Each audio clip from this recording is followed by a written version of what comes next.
Hello everyone, we are reading the chapter number 4 of geography for class 9th, that is climate.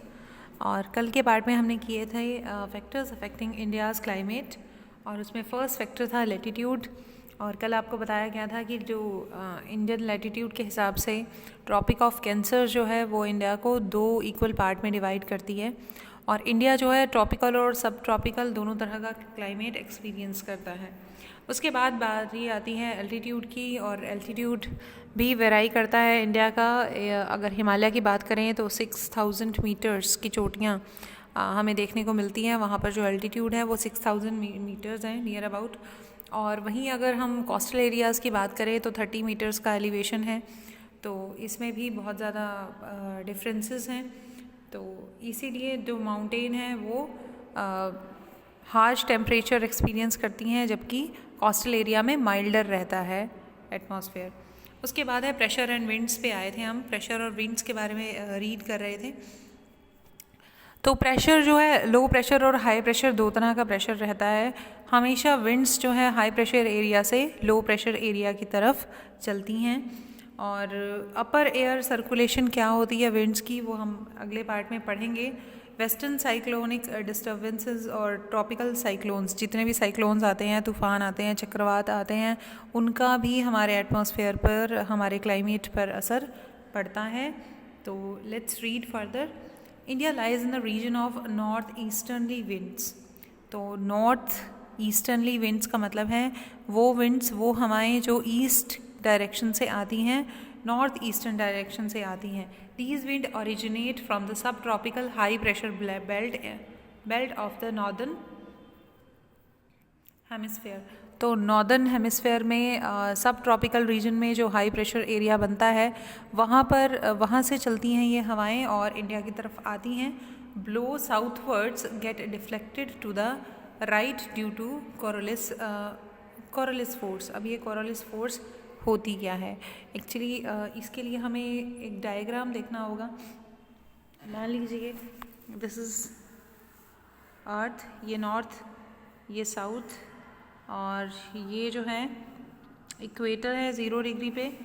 तो ये equator, ये जो अर्थ है ये रोटेट कर रही है लगातार, तो रोटेट कर रही है, और इस रोटेशन की वजह से एक फोर्स जो है वो जनरेट होती है, और वो फोर्स जो है नॉर्थ से जो भी हवाएं इक्वेटर की तरफ आती हैं, ये जो है हाई प्रेशर एरिया है। दोनों पोल्स पे हम बोलेंगे this is the high pressure area, और हाई प्रेशर एरिया से लो प्रेशर एरिया की तरफ विंड्स चलती हैं, मैंने आपको बताया था। लेकिन इस कोरलिस फोर्स की वजह से इन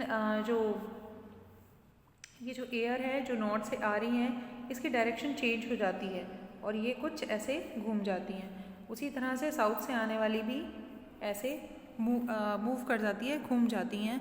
तो इसी को ही कोरलिस फोर्स कहते हैं। And Coriolis force and moves toward, आगे जाके हम इसकी डेफिनेशन भी करेंगे। Move towards the equatorial low pressure area. Equatorial यानी इक्वेटर पे जो लो प्रेशर एरिया बनता है हमारे, उसकी तरफ चलती हैं। तो इक्वेटर यानी 0 डिग्री लैटिट्यूड की तरफ हवा आती है, कहाँ से? हाई प्रेशर एरिया से। Therefore they bring little or no rain, hence India should have been an arid land, but it is not so। तो इंडिया को एक एरिड लैंड होना चाहिए था, सूखा लैंड होना चाहिए था, लेकिन ये नहीं है। क्यों नहीं है? सबसे पहले हम पढ़ लेते हैं कोरलिस फोर्स की डेफिनेशन क्या है वो। An apparent force caused by the earth's rotation. तो ये क्या है? एक फोर्स है जो कि किसके द्वारा पैदा होती है? अर्थ्स रोटेशन के द्वारा पैदा होती है। तो यही इसकी छोटी सी डेफिनेशन है। An apparent force caused by the earth's rotation is called Coriolis force. और इससे होता क्या है, किस चीज़ के लिए रिस्पॉन्सिबल है? The Coriolis force is responsible for deflecting winds towards the right in the northern hemisphere. तो हवाओं को थोड़ा सा राइट डायरेक्शन में मोड़ने के लिए ये कोरलिस फोर्स बिल्कुल रिस्पॉन्सिबल हैं towards the left in the southern hemisphere. और सदर्न हेमिस्फेयर में लेफ़्ट की तरफ और नॉर्दर्न हेमिस्फेयर में राइट की तरफ ये डिफ्लेक्ट करती है विंड्स को। This is also known as Ferrel's law, और इसको, ये जो डिफ्लेक्शन है, इसको फेरेल्स लॉ भी बोला जाता है। The pressure and wind condition over India are unique during the winter. There is a high pressure area north of the Himalayas and cold winds blow from this region to the low pressure area over the ocean to the south. अब आप ये समझ लीजिए कि winters में high pressure area बनता है north की तरफ, तो नॉर्थ की तरफ हाई प्रेशर एरिया बनेगा तो नॉर्थ से साउथ की तरफ हवाएं चलेगी, क्योंकि मैंने आपको बताया था कि हाई प्रेशर एरिया से लो प्रेशर एरिया की तरफ विंड्स जाती हैं। लेकिन समर्स में इससे उल्टा होता है। समर्स में जो हाई प्रेशर एरिया है वो कोस्टल एरियाज़ में बनता है, यानी साउथ सदर्न पार्ट में बनता है इंडिया के, और जो हवाएं हैं वो साउथ से नॉर्थ की तरफ जाती हैं, यानी हाई प्रेशर एरिया से लो प्रेशर एरिया की तरफ जाती हैं winds. In summer low pressure area develop over interior Asia as well as over the northern north western India.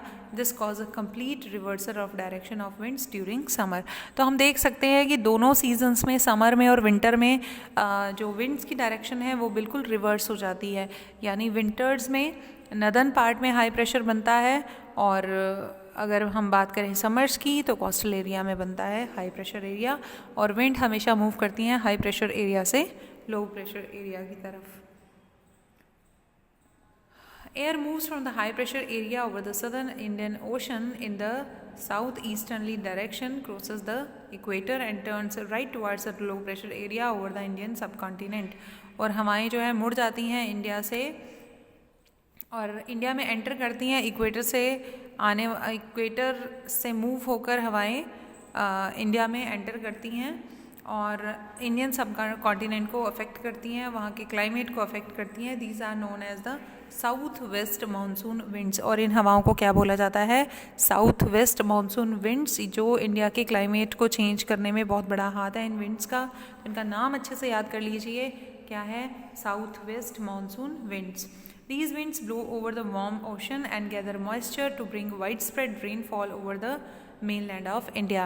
इन्हीं winds की वजह से इंडिया में बहुत ज़्यादा रेनफॉल होता है, और नाम क्या है इनका? साउथ वेस्ट मानसून विंड्स, क्योंकि ये साउथ वेस्ट डायरेक्शन से आती हैं, इसीलिए ये नाम दिया गया है इन्हें। The upper air circulation in the region dominated by a westerly flow। और जो अपर पार्ट की अगर बात करें, जो बिल्कुल नॉर्थ में हिमालय है, हिमालय से थोड़ा अगर साउथ की तरफ आ जाए तो वहाँ पर एक स्ट्रीम चलती है, एक एयर चलती है जिसका नाम है jet stream. And important component of this flow is jet stream. तो जेट स्ट्रीम चलती है वहाँ पर, और जेट स्ट्रीम का जो बहाव होता है वो इस तरह से चलती है, एक पट्टी में जेट स्ट्रीम मूव करती हैं। तो इस तरह से जेट स्ट्रीम चलती हैं इंडिया के नदर्न पार्ट में, मैं बोलूँगी। These jet stream are located approximately over 27 degree to 30 degree north latitude. जो हमारे नॉर्थ में 27 डिग्री से लेकर 30 डिग्री तक लैटिट्यूड का एरिया है, वहाँ पर ये बहती हैं जेट स्ट्रीम्स।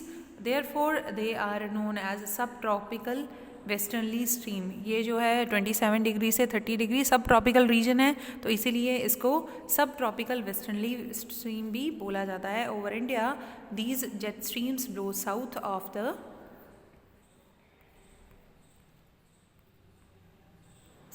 हिमालयाज। तो हिमालय के थोड़ा सा साउथ में ये स्ट्रीम्स बहती हैं all through the year expect in summer. Summer के अलावा हर सीज़न में ये विंड्स जो हैं बहती हैं हिमालय के साउथ में। The western cyclonic disturbance experienced in north and north western part of the country are brought by these westerly flow. जितने भी हमारे साइक्लोनिक डिस्टर्बेंसेस हैं, जितने भी चक्रवात आते हैं, तो वो इन्हीं विंड्स की वजह से आते हैं। In summers the sub tropical westernly jet stream moves from north of the Himalaya with the apparent movement of the sun. तो क्योंकि समर में ऐसा नहीं होता, समर में ये हिमालय के नॉर्थ की तरफ बहती हैं, साउथ की तरफ नहीं बहती। And easternly jet stream called sub tropical easternly jet stream blows over peninsula India approximately over 14 degree north during the summer month. तो समर मंथ में ये 14 डिग्री से ऊपर वाले लैटिट्यूड पर बहती हैं। तो नेक्स्ट हम जो टॉपिक पढ़ेंगे वो है द इंडियन मानसून। वो पढ़ेंगे हम कल। मुझे उम्मीद है कि आपको इतना पार्ट जो है वो समझ आ गया होगा अच्छे से। Thank you very much for listening me.